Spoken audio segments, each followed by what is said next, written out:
భారత్ పై America సుంకాల విధింపు వాటిని మరింత పెంచుతామని ఆ దేశం చేస్తున్న ప్రకటనలో పూర్తిగా వ్యతిరేకిస్తున్నట్టు చైనా పేర్కొంది. వాణిజ్య సుంకాల యుద్ధాలు ప్రపంచ ఆర్థిక వ్యవస్థను దెబ్బతీస్తున్నాయని ఆరోపించింది.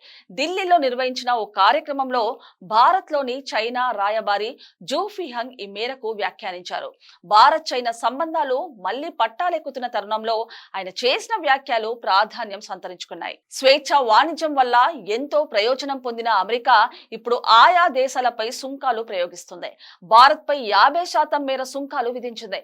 వాటిని మరింత పెంచుతామని హెచ్చరిస్తుంది. అయితే వీటిని పూర్తిగా వ్యతిరేకిస్తున్నాం. ఈ వ్యవహారంలో భారత్ వెన్నంటి నిలుస్తాం. ఇటువంటి సందర్భాల్లో మౌనంగా ఉండటం, రాజీ పడటం బెదిరింపులకు పాల్పడే వారికి మరింత ధైర్యాన్ని ఇస్తుంది.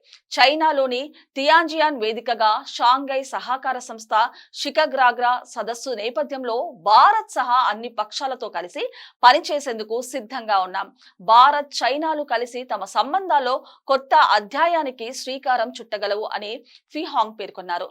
అంతర్జాతీయ వేదికపై పెను మార్పులు చోటు చేసుకుంటున్నాయి. ఈ క్రమంలో అభివృద్ధి చెందుతున్న దేశాలుగా భారత్ చైనాలు ఐక్యంగా ఉంటూ పరస్పరం సహకరించుకోవాలి. ఇరు దేశాల స్నేహం ఆసియాకు ప్రపంచానికి మేలు చేకూరుస్తుంది.